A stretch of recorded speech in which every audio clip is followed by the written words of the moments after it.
Guys, Joshua Peterson Electric. Wanted to talk to you today about how to fix a low voltage light in a house. It's going to be 120 volt. It's reducing it to 12 volts, a magnetic transformer.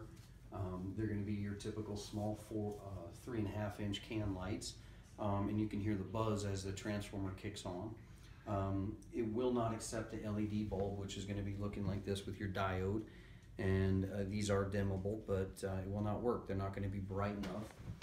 The result I'm getting is right here, and it's not because of the dimmer.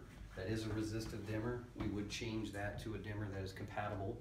The problem is the transformer.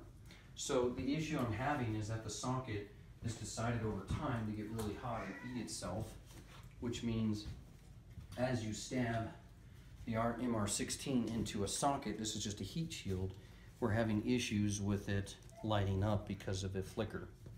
So because of that flicker in there, so we're having to redo this, and we use a crimp tool, and it's all how you splice it. So if you don't know what you're doing, you need to hire a professional. This video is not typically for the homeowner.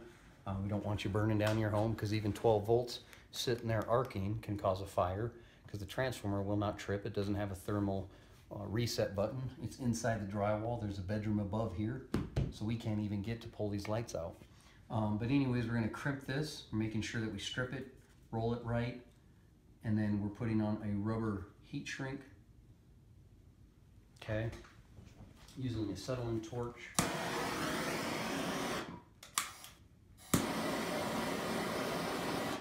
Try not to hit the drywall.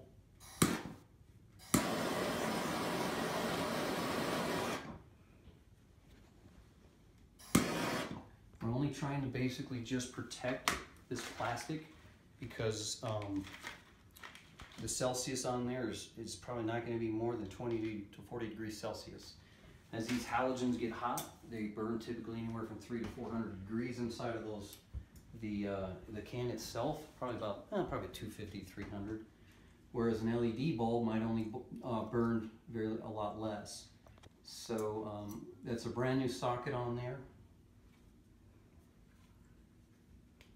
Don't want to touch the inside of the bulb because of the oil on your skin. The heat shield we're just going to pop on there just to help.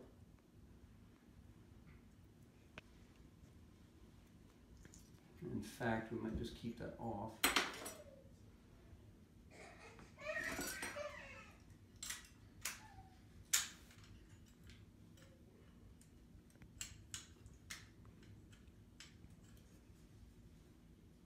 And you can see it's going to hold itself now with the weight. So what we could do is just put a nice little slice in that.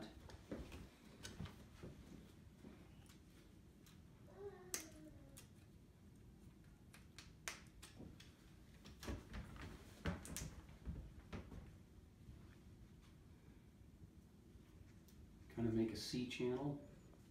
And let's just get that above there so we're not keeping the space from the socket to the bulb. And then you may have to file around the teeth of the bulb.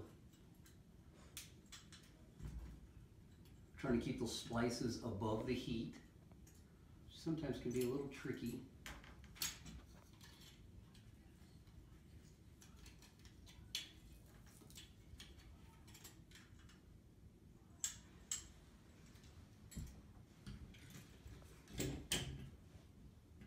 And there you go. So again, these MR16s, you might have to get a file, because they build up what I would call like a plaque you get on your teeth. And it doesn't hurt to file them. Don't do too much, because then you're going to lose the circumference of that stab. And the bulbs are good, and these are like $9 a bulb, so we don't want to lose them. We're just trying to get off that black soot, and there you go. And so then we got new sockets for them, and the bulbs have been fine. It's just they won't connect. And as the others go out, we'll redo those as well. But this is what I would suggest to do. Again, if you're not If you haven't done this before and you're not an electrician, I wouldn't suggest to do it because we don't want these melting. If you do it wrong, we don't want you to overheat it. And we sure as don't want you having it fall down on the bulb with the splice connector so it starts to melt as well, because this is going to be our weakest link again next to stabbing the socket to the bulb.